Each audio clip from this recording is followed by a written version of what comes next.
Hi everyone, Coach Cindy here from All Out Training, and I'm here with the lovely Jenna, and she's going to share a little bit about her journey, where she started, and where she is now. So thanks, Jenna, for joining us. No problem. Jenna, let's start. Just tell everybody who's kind of watching this a little bit about you. Well, I just turned 40 this year. I'm a wife and a mom of two children still in elementary school. I'm a teacher and very sporty and busy, busy lives, but good. But you're also very creative. Very creative, and you help me make time for that too. Like, yeah, just discovering this whole other side to spend time and build that passion of Yeah. woodworking and flowers. Yeah. Yeah, good. Okay, so tell everybody, like I always like kind of starting like paint a picture of where you were before we met, like where we were physically, mentally, and kind of emotionally. So, like, way back in the day, like, I was varsity volleyball and working out and like crazy and like 2 hour workouts and but then like fast forward to being married and having two children and going through the baby stages and mat leave, and I like lost all of it. I lost all of it. I lost where I should have been. I was comparing myself to my varsity days, and like I was comparing my workouts to my varsity days and just not feeling like good. I couldn't get workouts in. I didn't think my workouts were good enough. Like nothing was good enough. And then COVID and then drinking started, like to soothe stress. So just like my mental outlook was not good enough, but then also using some alcohol to like cope with the stress, and then that has just continued after that was continuing after. So that's when I reached out to you. Yeah. I want to table the good enough because that was an underlying theme from when we coached, and I think that that is going to resonate a lot with women. I think also what you said is like, hey, I was trying to get back to where I was in my varsity days, but here I was, a mom of two, I was married, I had a career, I had all these things, and I wasn't giving myself the grace that I needed to be like, I'm in a different phase of my life. I'm not a varsity athlete anymore, and whether or not I wanted to be, just knew that you wanted to be kind of active as well. When we Yeah. first met, you said like you had some goals. You said, hey, I want to clean up my eating habits. I want a better body image and I want more control over my food and I want weight loss. We discovered a lot more when we were coaching that there were a lot of like that was kind of the surface level, and then there was a lot of deeper stuff there. So, tell me a little bit about what you meant by eating habits, like what wasn't working for you. Because you Um, said, like, because when we got on the call, you said, hey, I eat healthy. well, like I thought I ate healthy, but it was like the weekend itis, and then or like I tried like a couple different things. I even tried the fasting, and it just wasn't making sense. And you're telling me to eat, and I was like, well, like I shouldn't eat that much, and I'm like a pro at like cutting calories, cutting, and that just doesn't work. Like I know my I didn't know macros. I was always counting calories, but counting the macros is so much more beneficial because then you can see like instead of just being in a calorie deficit, you're seeing like, okay, I only got like half my protein in for the day and I had no vegetables. So you can see right away like where to move for like the next day. And then also you're telling me to like you need to eat before your run, you need to eat after your run, you need to eat breakfast, lunch, and dinner. And then when I actually started doing that, like noticing the difference, like not being tired, having enough energy throughout, not binging when I got home after like a long day of overstimulation in the classroom, and just like setting up those small things and actually eating was like a game changer. And then knowing how that makes me feel, like I just want to keep doing it. I remember one of the things, it was near the beginning, and I don't remember what exactly what happened, because Jen and I are talking like months post coaching. Mhm. But it was, you shared with me, I'm in that mindset of I went over today and now I need to eat less. Yep, You had shared that, and then so you and I had, because that was your history, right? It was like I went over, so now I got to penalize myself in doing less to make up for what I overdid the other day. And that was your history, right? yep. That was my old cycle of like cutting and like cutting calories. Oh, I went over here, so the next day, like it would just be like, okay, I can't have as much, but then it wasn't sustainable. So then I'd end up like shoving my face full of food, and it just like, or I'd do the opposite. I'd like cut for so long and eat like ridiculously clean, not realistic. And then I'm like, oh, I can reward myself, or I couldn't sustain that at all. So then it'd just be like, it just wasn't maintainable. So learning from you is you might have like those days. It's not going to be like this perfect progress. And it's just like an ongoing flow of making more consistent choices. It's okay if you have this stuff and then just let it go that day. And then, like, what's one thing you could make sure you do? What's one of your habits that just reflect on you could do a little bit better tomorrow? Like, it didn't have to be this big, perfect day Yeah. like Yeah. that. Yeah, yeah. And then what felt out of control for you with when it came to food? Um, I think I didn't get that I could eat.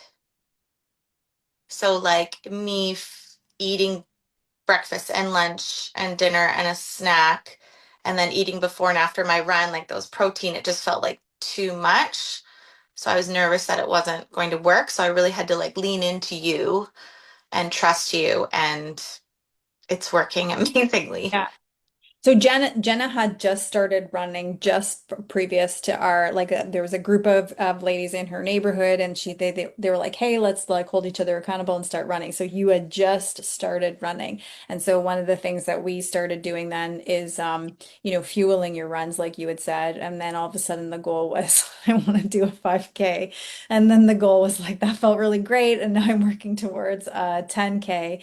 And there were a couple of times where you were on the run and you were like, I didn't feel good. And then we broke it down. Why didn't you feel good? One of the times was like I was comparing myself to everybody else that felt like they were running faster or felt like they were easier. Another time it was like I didn't feel good in my body. And then we kind of made the connection. Well, it was digestion. You hadn't gone to the bathroom. Yeah, yeah. And also like I would usually quit then. I Mhm. would usually quit, or I would be off of it for a few weeks as soon as I'd have like a bad run or something like that. And talking to you after and figuring it out, okay, was it food? Okay, yeah, I didn't eat anything before I went, so try this. And then fueling like after too, like you realize, yeah, I was really bloated the one day, and it was just that's all it was. Like, and it's okay if you have a slow run. Like I'm realizing that's okay. That's not normal. And I attributed it to being lazy and like it was me. But even now that I feel better, I still have some slower runs and off runs. And that's just all part of this normal flow. It's nothing to do with You. me. Yeah. Just like, yeah. Which brings me back to this like whole kind of theme. So it's not uncommon when I start coaching women that they think it's just about the food and the exercise. Let's just get it right. And for some people, it is. And for majority of people, that's the easiest thing. That once it clicks, it's like that's the easiest thing. What's really hard is the mindset stuff, the story we keep telling ourselves, the dialogue that keeps happening in the background. And one of the stories that you had was, I'm not good enough. I'm not good enough to be in pictures. I'm not good enough to stick to a plan A because you always had a plan B. You always had an exit. And you weren't really, even though you had tried a lot of things, you hadn't really looked at that mental dialogue. No. And when we met with a group of your women, and that was one of the things that we touched on, I just realized how many of us think that we're not good enough. And it was kind of just like a wake up call, like, this is exhausting. Like, us women, like, we deserve way better. Like, this is exhausting. Like, enough of this. Like, look how amazing we could be. And I was so thankful that you uncovered much more than just here's your food plan, here's your exercise plan. Like, you really got to the depth of it all. And until you get to the depth of it all, this is not going to change. Like, you really have to lean into help wherever that may be with you is the best choice anybody could make, because you really uncovered it all and then helped me change my like good enough status. Like, I am good enough. I'm doing it all. Like, there's so many balls in the air right now, and you're doing it all. And a slow run doesn't mean you're lazy. And just because you didn't have your one workout does not mean you're lazy, or you had a cookie doesn't mean you failed that day. That's normal. It's like, what little thing can you do? Okay, drink your water, count your macros, reflect at the end of the day. How'd it go? Okay, move on to the next day. Yeah. Like, just make it so much simpler.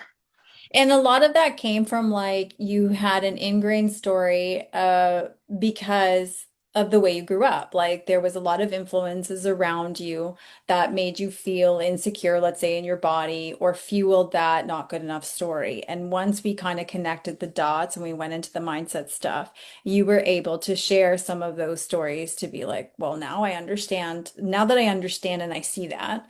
This is the story that I've been validating. That's not mine to carry anymore. Yeah, like the body image, since like we're talking grade one body image issues and just like heavy, heavy stuff. And I can't believe that the where I am, I had this like certain weight in my mind that I wanted to be super tiny. But then as we go through this, it's like where I am right now is nowhere near that initial silly weight. I feel like so good now. Like, I don't even need to, that's like gone. Like, I feel so good now. And I didn't think that I would feel good at this. Like, this weight is normal. But like, if you talked to me 4 months ago and said, this is where you're going to be and you're going to feel amazing, I'd be like, that's not good enough Yeah. again. But then I feel so good right now. And that body image issue has like that perspective has changed because you really ask the deep questions and what really matters. Yeah. And there was one time where you called me out. You're like, "Hey, your question is triggering me right now." Yep. And then I was like, "Thanks so much for sharing. Let's go there, right?" And then that was like I felt like that was another shift or another gear that we reached because it was like what's underneath all of this here, right? Well, I think since like our that very first initial call with you, before I had even like officially signed up, we had this amazing phone call and you just created that space to let me say that. See, I'm already getting emotional again, but you just created that like I'm here for you for all of that emotional stuff too. And I think that's what really made the change is having that space that I could share that with you because that's like some of my deep dark secrets and beliefs that I hold into myself. Yeah. For me to let it out just felt hard, but really good. Yeah, and not only to let it out, I would say like, hey, that was the first time you were connecting it to the whole food thing, the body image thing, the exercise thing, like it was all connecting for you. What And was the point in the coaching journey where you were like, holy shit, this is working? um, I think when I thought I had like a bad couple days and I didn't want to step on the scale and I was avoiding it and you're like just get on it and it wasn't like as bad as I thought and the scale isn't everything And then, but it's part of that journey. Like I just wanted my journey to be like weight loss, straight line down. I didn't want to see like the, oh, I've messed up. Like I didn't want to put that blip in. So I just avoided submitting my stuff to you. But then now it's like, this is a normal process. Hmm. Yeah. And what was validating was when you did do it and it wasn't as bad, you were like, wait a minute, I don't have to have 100% perfection to get Yeah. there. To like maintain. Yeah. Yeah. Like I thought like I'd have like a bad day and then be up like 5 pounds or I don't know. Like yeah. I Yeah. don't, I thought you'd have to be more perfect. Yeah. Yeah. I like that you said that more perfect. Okay, so for most women, for a lot of women, what they see is like the health and fitness is over here, and then everything else in life is over here. It's very siloed over here. And that's how you had approached kind of everything. Is like I'm doing my thing here. And but this journey was different. So how did it shift your relationship with your boys and with your husband Brent? Um, like with fitness or with everything. With your changing and you're doing all of the things, so how do you show up now? Oh, like I show up by getting my stuff and leaving them and doing my thing and then coming back to like Lockie and Kaya and Brent. Like I just feel like life is actually better. Like I was afraid to take off that time because I just want to be with them and I didn't think I could take the time for me because I'm used to and I was told a story that we have moms have to give up everything for them. But when you give up everything, you give up yourself and your health, and it actually like changes your mindset. So giving yourself that time to meal prep and food prep and grocery plan and work out, like I'm more patient.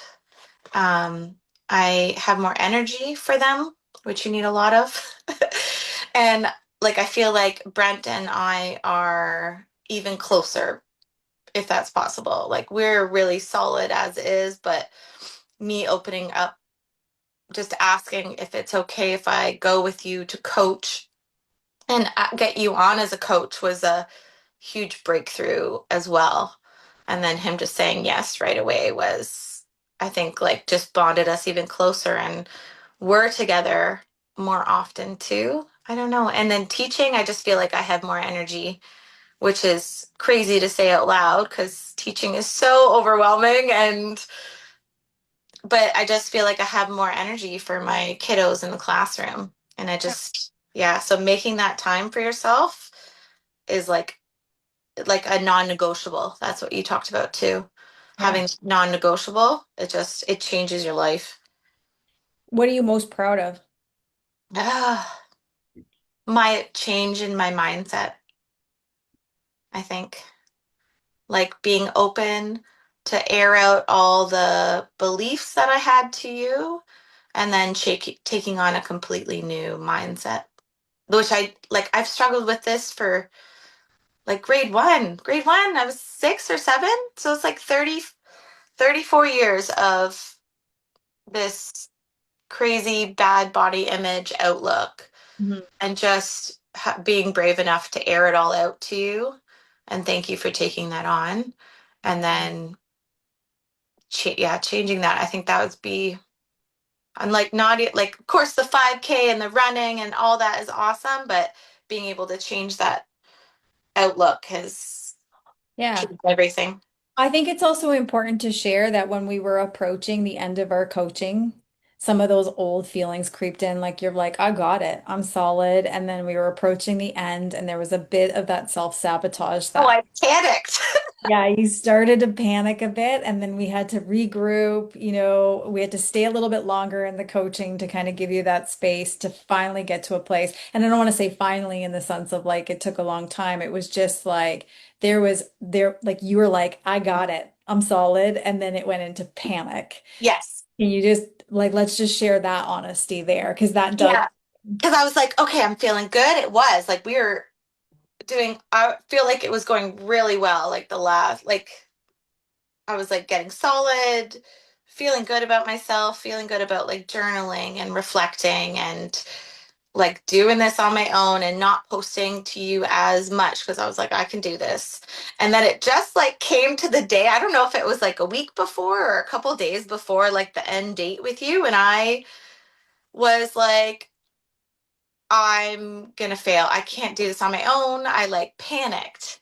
But then just extending that time with you a little bit is just, I had to really like, no, I have been doing this. I have been doing this. And like you got me ready for that. I just had to believe it. I guess it went back to old Jenna.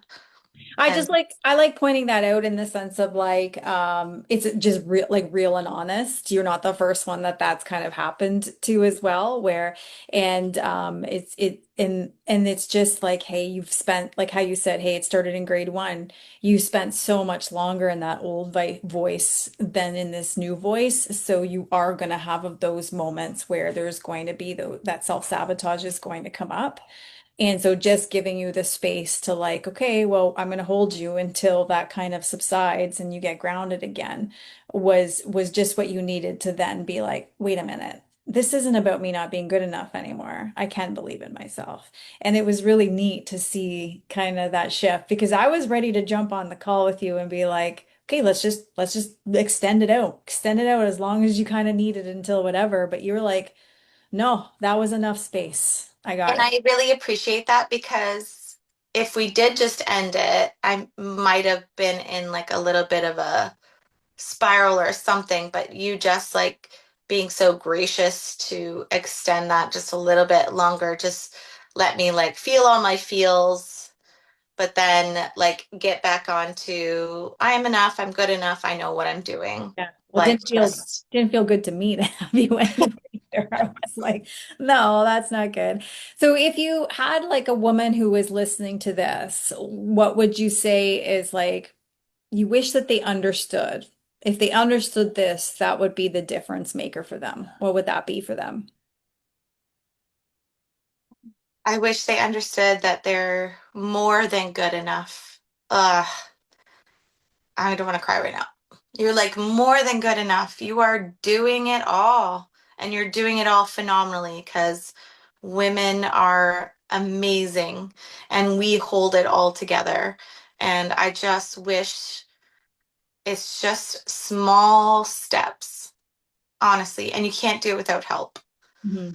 Like even working with you and a naturopath, like don't be afraid to ask for help, but also don't be afraid to mess up. It's gonna be a messed up road and bumpy road, but you are already doing it. You just need some tweaks, really. Yeah. And it's interesting when you say mess up because when you think about you raising your kids, it hasn't been perfect, right? There has been mess ups, or even with you and Brett, that there's been mess ups, even you starting your career. But it's like in this journey, we expect it to be perfect, no mess ups. 100%. Even in my classroom, I'm like in the middle of math. I'm like, okay, are we allowed to mess up? Yep. And they all know now. Like that's my little mantra in my classroom. And then I'm cheering everybody else on too, but then turning that back on me, it's so much harder to take my own like you're allowed to mess up and like where's the cheering for yourself? Because I remember in our journey you always ask like, okay, awesome, how are you going to celebrate? And I'd be like, oh, I don't know, how do you celebrate? Like I didn't think about it. I didn't know what to do. You Yeah. had to give me suggestions on how to celebrate. And I I was like, did pretty much for every woman because usually we celebrate with food, right? It's yeah, this like go-to. night out or something. Yeah, but it's like, no, I'm gonna go buy some new running tights now. That's how I'm gonna celebrate. Yeah. So last question for you is what does taking care of yourself or maybe self-care mean to you now that wasn't there before? It can mean like a lot of things and just listening to my body, I think a lot more. So definitely taking that time. My friends and I have been talking about like splitting our days into, we usually have like a list of chores to do, but it's like, no, we're gonna do one chore, one family thing, and then one thing for yourself every day. So what's the one chore for the day? Not the list of chores. What's the one? And Mhm. then what's the family thing? And then what are you going to do for yourself today?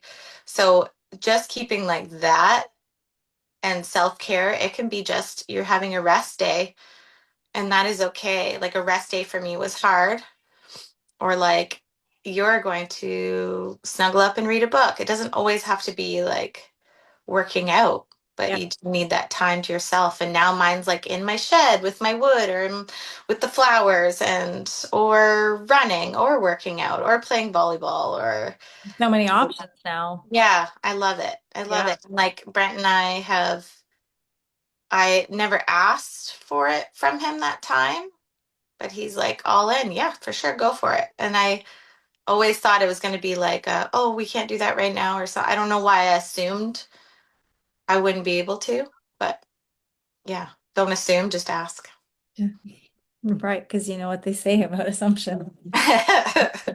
Thanks so much for sharing your journey. I really appreciate it when women are open to doing this and sharing it with other women. Like I've said multiple times before, I get to hear the story. For 16 years, I've been like, I get to hear all of it. And I know that women aren't alone, but we're not doing it with one another. So I always appreciate it when women will share. So thank you. Thank you. I appreciate you so much, and I think you are phenomenal, and I think you are doing what you are meant to do in this world, and couldn't have done it without you. Yeah. Well, thank you.